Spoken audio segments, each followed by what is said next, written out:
Ave Maria, paix et joie, foi et charité, chers fils et filles d'Abraham. Nous sommes au rendez-vous, comme promis, pour continuer nos conférences mariales en préparation à la fête de Marie, Reine de l'Univers. Frères et sœurs, aujourd'hui, nous voulons aborder un autre thème intitulé « Marie, modèle d'humilité ». Alors, je vous demande de vous asseoir confortablement pour demander vraiment la grâce de l'humilité à la très sainte Vierge Marie, parce que c'est le modèle parfait d'humilité. Ce petit enfant si fragile et candide, contre ton cœur qui palpite, ô Marie, est le Sauveur annoncé, t'en souviens-t-il, quand Gabriel attendait ton fiat aussi, ô Marie,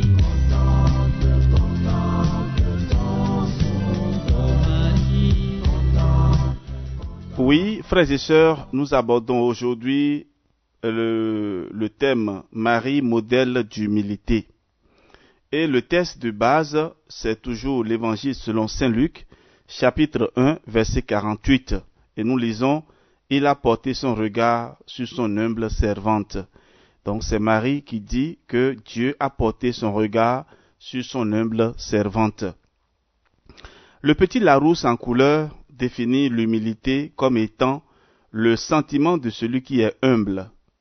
Pour ce dictionnaire, est humble qui s'abaisse volontairement. La Bible, quant à elle, nous met en garde contre l'orgueil. Ne faites rien par rivalité, rien par gloriole, mais avec humilité.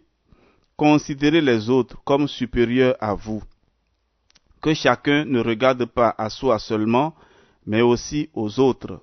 Philippiens 2, versets 3 et suivants. Peut-on attribuer cette vertu de l'humilité à la Vierge Marie, la mère de Jésus? Oui, sans hésitation.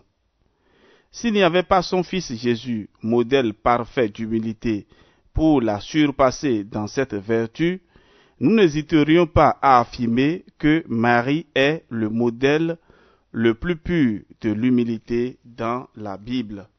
Et donc, frères et sœurs, vous vous rendez compte avec moi que Marie est vraiment un modèle. Mais la Bible déclare ceci à propos de Jésus. Lui qui est de condition divine n'a pas considéré comme une proie à saisir d'être l'égal de Dieu.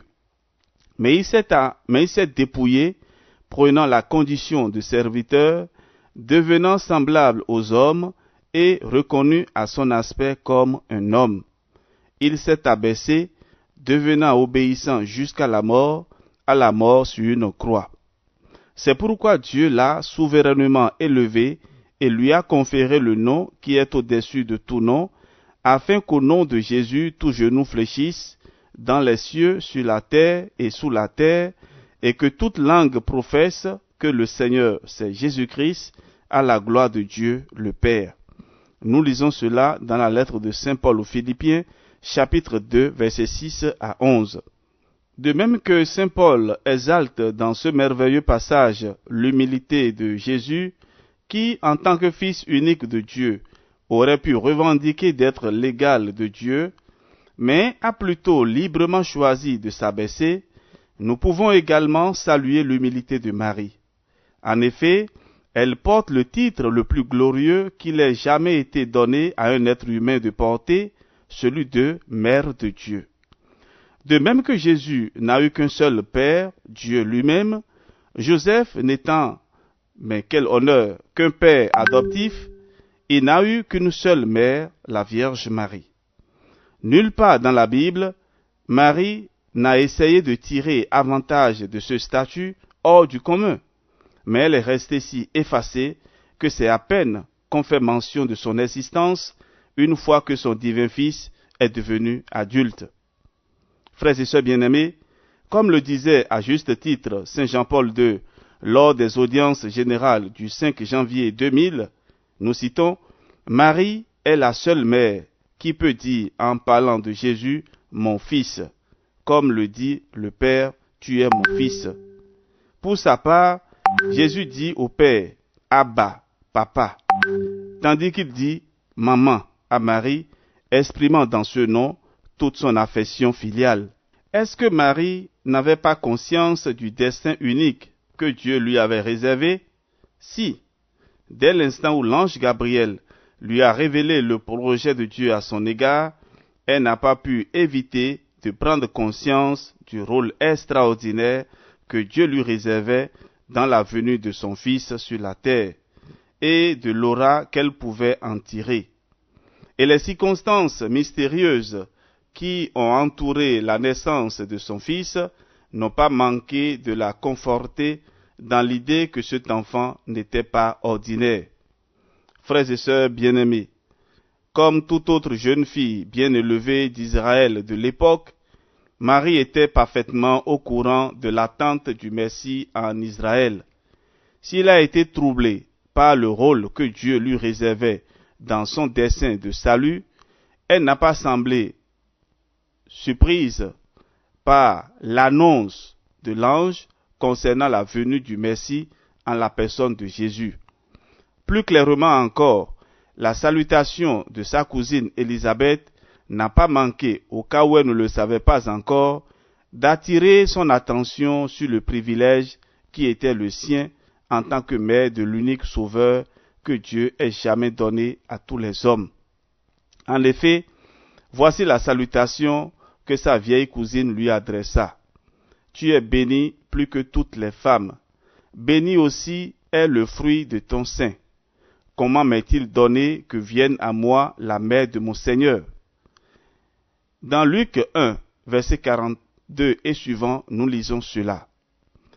Nous pouvons, le plus aisément du monde, imaginer que ce devait être la première fois qu'Élisabeth, en saluant sa jeune cousine Marie, lui adressait des paroles si élogieuses.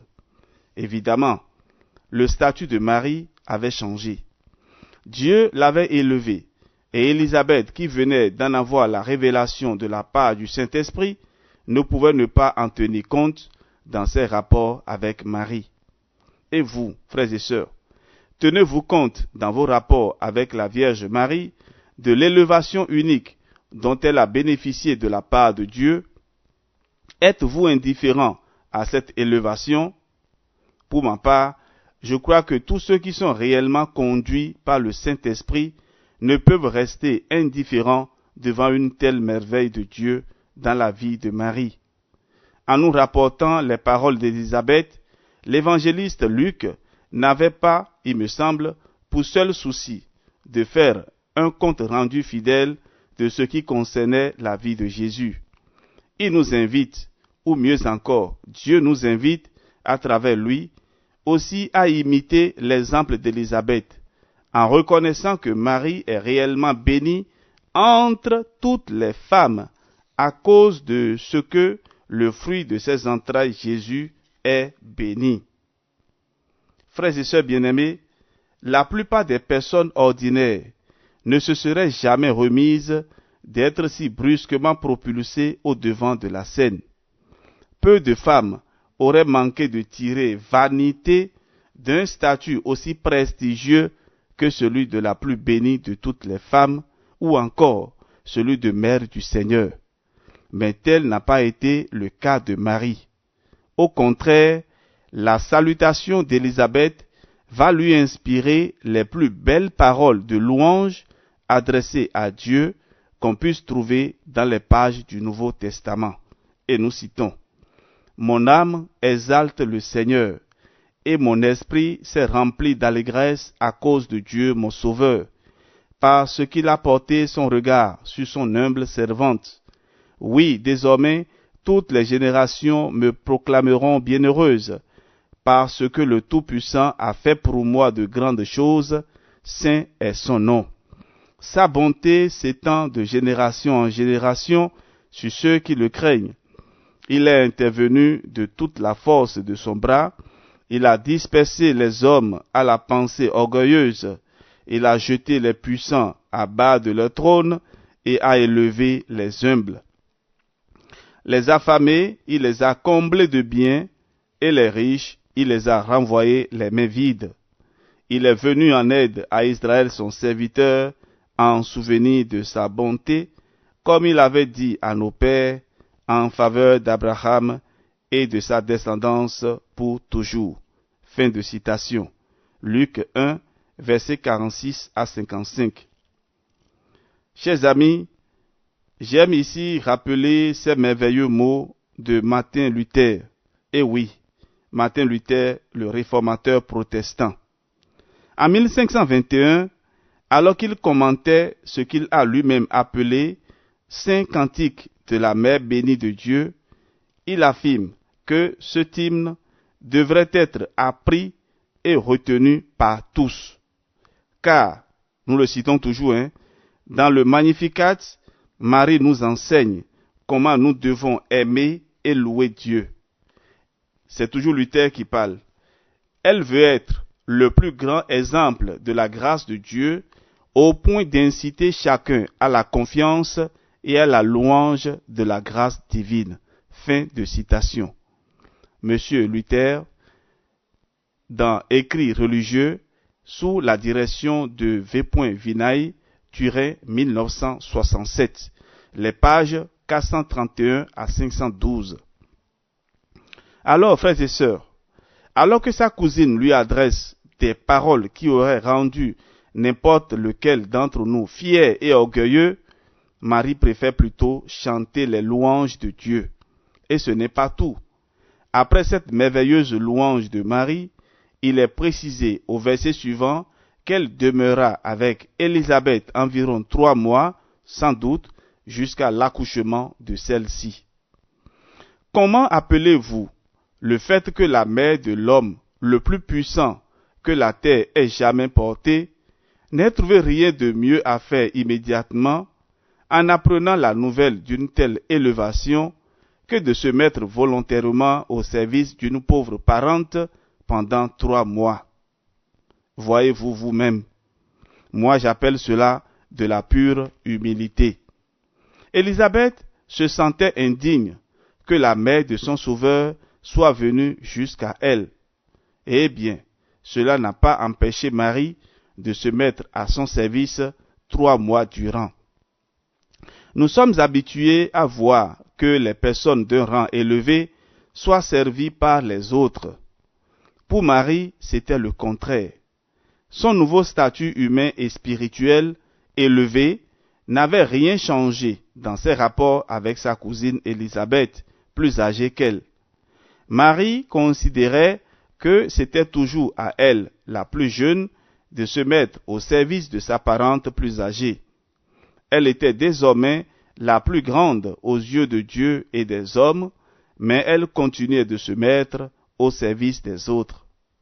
Un peu plus d'une trentaine d'années plus tard, son divin Fils enseignera à ses disciples ceci, et nous le citons, « Vous le savez, ceux qu'on regarde comme les chefs des nations les tiennent sous leur pouvoir, et les grands sous leur domination.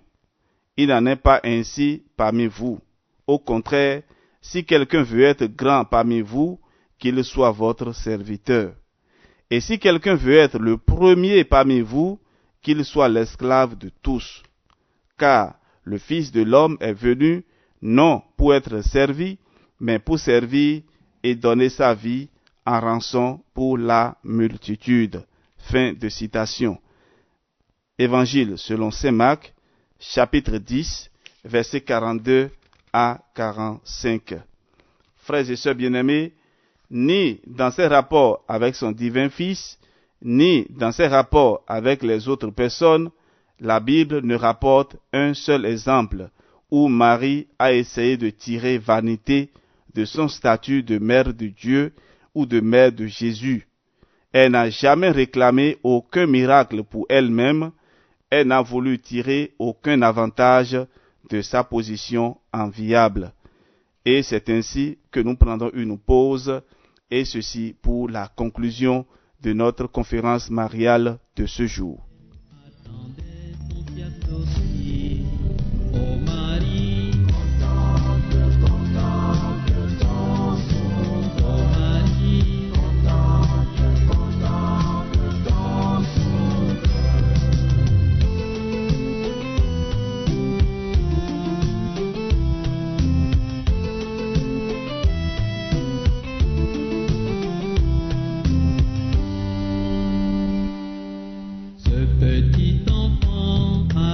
grave et silencieux, que tu baisses de tes airs mélodieux.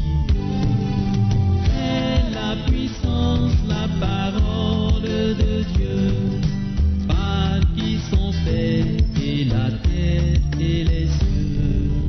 Ô Marie, contemple ton sauveur. Marie, Oui, Marie contemple son Sauveur et contemple l'humilité de l'enfant Dieu qui est devant elle. Frères et sœurs bien-aimés, ainsi s'achève notre conférence mariale de ce jour et nous bénissons le Seigneur pour ce temps d'enseignement. Que l'Esprit Saint continue de travailler dans nos vies afin que nous aussi, à l'école de Marie, nous devenions humbles et vraiment charitables les uns envers les autres. Et nous allons conclure avec cette prière. Et je demande humblement à chacun de vous de faire cette prière avec moi et demander la grâce de l'humilité à l'école de la très sainte Vierge Marie.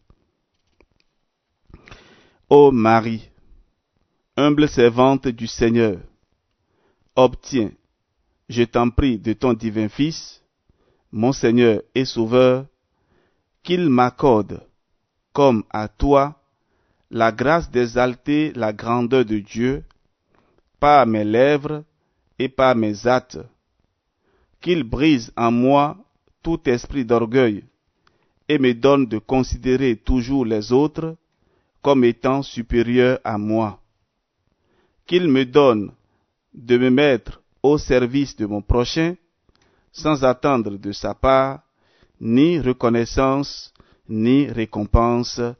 Amen. Je vous salue Marie, pleine de grâce.